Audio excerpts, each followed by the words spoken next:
नाथ जी गुरु जी को अलग आदेश, माँ भगवती को अलग आदेश, रांची वाले भैरव बाबा को अलग आदेश, आप सभी को आदेश आदेश। साधकों के पास धन की बड़ी कमी रहती है। मैंने देखा है, कुछ तो इसलिए भी होते हैं क्योंकि वो अपने कर्म से पीछे हट जाते हैं। कर्म से बचने के लिए बहुत लोग साधना में आ जाते हैं। ठीक है, जैसे हम लोगों के अघोर पंथ में कहावत है कि अगर 100 अघोरी हैं तो उसमें से 50 अपनी ही धर्मपत्नी से उत्पीड़ित होकर के आते हैं, मतलब परिवार से। ठीक है, बाकी जो आधे बचते हैं वो कोई क्राइम करके भागे होते हैं, तो वो समाज और पुलिस की नज़र से बचने के लिए भागते हैं। कुछ ऐसे होते हैं जो सिर्फ शराब मुफ्त में मिलती है अघोर पंथ में, तो फिर वो शराब पीने के लिए आते हैं। और जो 1% बचते हैं वो साधक होते हैं। अभी साधक इतनी तरह की साधनाएं करता है कि धन की साधना करने का उसके पास समय नहीं रहता है। देखो, एक तो वो साधक है जो खुद के लिए साधनाएं करता है, एक वो साधक होता है जो विश्व के लिए साधनाएं करता है, जो और लोगों की भलाई हो ऐसी साधनाएं करता है। तो ऐसी साधनाएं करने में उसके अपने धन का बड़ा क्षय होता है। मैंने पहले भी ऐसी साधनाएं दी हैं महादेव की, जिससे कि आपका धन भाव जो है वो स्टेबल रहे। क्योंकि हमेशा से मैंने बोला है कि अगर आपको स्पिरिचुअलिटी में आगे बढ़ना है तो आपका मटेरियल लाइफ अच्छा होना चाहिए। देखिए, आप अगर सनातन धर्म में जाएंगे ना, तो जो भी ऋषि है ना, तो ऋषि हमेशा शादीशुदा होता था। ठीक है, हमेशा शादीशुदा होते थे वो। कोई आप ब्रह्मचारी, एक हनुमान जी को ब्रह्मचारी जान लो, मतलब ब्रह्मचारी तो गिनती भर होते थे। बाकी सब जो थे वो चाहे देव हो, देवता हो, गण हो, यक्ष हो, सबकी धर्मपत्नियां होती थी। ठीक है, तो उसके माध्यम से ये बताया गया कि हमेशा वो जो बैलेंस है यूनिवर्स का, उसको मेंटेन करना चाहिए। कुछ लोग ये जो मेंटेनेंस है, इसमें पुराने जीवन में इन्होंने अपना वो कर्म काट लिया है, तो वो इस जीवन काल में ब्रह्मचारी हो जाते हैं। लेकिन वो एक लंबा प्रक्रिया है, ऐसा नहीं कि मुंह उठाए ब्रह्मचारी बन गए। ब्रह्मचर्य खुद आता है, साधना पथ खुद आता है, साधुत्व खुद आता है। जबरदस्ती खुद पे थोप लेने से कोई फायदा नहीं होता है। तो अगर आपको साधना में आगे बढ़ना है तो आपका मटेरियल लाइफ अच्छा होना चाहिए। मटेरियल लाइफ किससे अच्छा होता है? एक तो अच्छे स्वभाव से, दूसरा धन से, क्योंकि आज के डेट में हर चीज धन से ही प्राप्त होता है।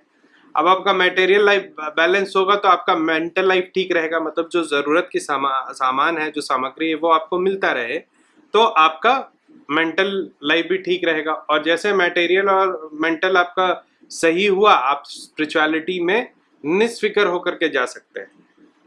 तो आज से दीपावली तक मैं कई ऐसे वीडियो बनाऊंगा जिसमें मैं क्रमबद्ध तरीके से आपको साधनाएं बताऊंगा। आपने बीच में छोड़ा तो फिर मेरा उसमें कोई सहभागिता नहीं होगा। मैं जैसे जैसे बता रहा हूं वैसे अभी से लेकर के आप दीपावली तक साधना करें। दीपावली के बाद बहुत तरीके से आपके पास धन आता रहेगा। अब आते हैं साधनाओं पर। देखो, ब्राह्मण को कहा जाता है कि ब्राह्मण के पास धन नहीं रहता क्योंकि वो शंख फूंकता है। ये एक मजाक है, क्योंकि शंख जो है वो लक्ष्मी का भाई है, वो समुद्र मंथन में निकला था। लेकिन साधक के पास धन नहीं होने का कारण, हम में से बहुत सारे साधक माता लक्ष्मी कहते हैं। देखो, माँ भगवती देवी दुर्गा है, ठीक है, वो भगवती हैं और उनका सारा रूप है, लेकिन हर रूप को अलग अलग तरीके से पूजना चाहिए। लक्ष्मी को अगर आप माँ के रूप में पूजेंगे तो वो आपको स्नेह देगी। आप अपनी माँ से किस चीज की अपेक्षा करते हो? स्नेह की अपेक्षा करते हो। तो सिर्फ स्नेह अगर आपको चाहिए तो आप लक्ष्मी की पूजा माँ के रूप में करो। पत्नी के रूप में आप इनकी पूजा कर नहीं सकते हैं, क्योंकि वो फिर आपकी सहभागी हो जाएंगी, मतलब आपका जो वो उनका। ठीक है, ये जरूरी नहीं है कि उनका जो है वो आपका।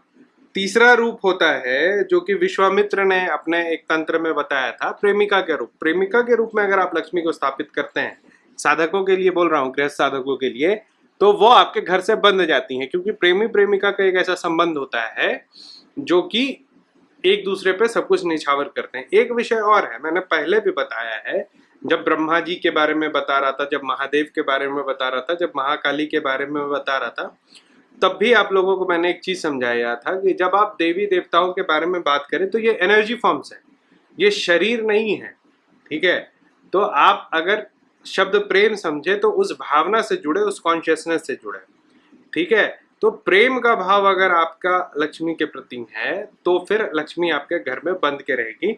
इसका एक तंत्र प्रयोग है जो मैं आपको, जब आप उसके लिए तैयार हो जाएंगे तो मैं आप लोगों को बताऊंगा। अभी के लिए क्या है, अभी अगर आप गृहस्थ हैं तो आपके लिए एक मंत्र है, ठीक है। वो मंत्र है ओम श्री लक्ष्मी नरसिम्हाय नमः, ठीक है। आप एक कमल गट्टे का माला ले लीजिए और आज से 45 दिन तक, ठीक है, सिर्फ इस मंत्र का जाप कीजिए कमल गट्टे के माला से, ओम श्री लक्ष्मी नरसिम्हाय नमः। एक तस्वीर रख लीजिए जो जैसे आप अपने पूजा घर में पूजा करते हैं उसी तरीके से इस मंत्र का आप पूजा करेंगे, ओम श्री लक्ष्मी नरसिम्हाय नमः। इतना ही नहीं, एक काम और करना होगा, आपकी जो धर्म पत्नी है उनको विष्णु जी की पूजा करने बोलिए। आप जैसे लक्ष्मी की पूजा कर रहे हैं, आप तंत्र साधना कर रहे हैं, तो इसको बैलेंस करने के लिए घर में विष्णु का पूजा होना बहुत अनिवार्य है। तो विष्णु का पूजा किस मंत्र से होगा, ओम लक्ष्मीपति विष्णु कृपादाय नमः, ओम लक्ष्मीपति विष्णु कृपादाय नमः। इस मंत्र से आपकी पत्नी विष्णु का पूजा करेंगी और आपको जो मंत्र दिया उस मंत्र से आप लक्ष्मी की पूजा करेंगे। और अगर मान के चलिए आप महिला साधक हैं तो आप लक्ष्मी की साधना करेंगे और आपके जो पति हैं वो विष्णु की साधना करेंगे, ठीक है। ऐसे सही यही रहता है कि जो मर्द हो वो लक्ष्मी की साधना करे। तो ये पहला चरण है। इस चरण में आप लक्ष्मी को माता के रूप में नहीं बल्कि उनका आवाहन कर रहे हो नरसिंह की पत्नी के रूप में, ठीक है। तो वो पत्नी स्वरूप में आएंगी। उसके बाद कालांतर में हम लोग और तंत्र मंत्र और यंत्र करेंगे जिससे वो एक प्रेमिका के भाव से आपके घर में ठहर जाएगी। देखो अभी हम लोग पहला चरण में मंत्र का प्रयोग करना है। मंत्र का प्रयोग क्या होता है, मंत्र का प्रयोग निवेदन होता है, ये परफेक्शन लाने के लिए होता है। मतलब मंत्र से मैं आपको याद कर रहा हूँ, ठीक है। तो लक्ष्मी को आप अपनी तरफ उनका ध्यान आकर्षित करोगी। लक्ष्मी बहुत चंचला है, आज आप बुलाओगे आपके पास, कल कोई और बुलाएगा तो उसके पास। इसीलिए इस मंत्र से 45 दिन में आप लक्ष्मी को अपने तरफ खींचोगे। और विष्णु का के साथ में पूजा इसलिए क्योंकि जहां विष्णु विराजेंगे वहां लक्ष्मी को आना मजबूरी हो जाएगा। दूसरे स्टेप में मैं यंत्र बताऊंगा, तो मंत्र फिर आप यंत्र को सिद्ध करोगे। जब मंत्र और यंत्र मिलेगा तो फिर तंत्र चलेगा, और जब तंत्र चलेगा दीपावली की रात में, उसके बाद आप बोलोगे कि हाँ रुद्रनाथ जी ने ऐसा एक साधना बताया कि मुझे धन की अब कोई कमी नहीं रह गई है, ठीक है। तो दिवाली तक मान के चलिए हम लोग 7 साधनाएं करेंगे, 7 साधनाएं करेंगे तो उसके बाद आपको कभी भी धन की कमी नहीं होगी। देखिए स्क्रीन पे प्रचार आ रहा है मेरे किताब का, इससे मुझे धन आता है। हैंडबुक फॉर पैरानॉर्मल इन्वेस्टिगेटर, पूरे विश्व में अमेजॉन, फ्लिपकार्ट या जितने भी ऑनलाइन साइट्स है सब पे ये मिलता है। अगर आपको मुझसे बात करना हो तो कॉल मी फॉर ऐप पे डाउनलोड करिए, ऐप स्टोर प्ले स्टोर से उसको इंस्टॉल कीजिए, उसमें रुद्रनाथ सर्च कीजिए, ये पेड कॉल्स होते हैं।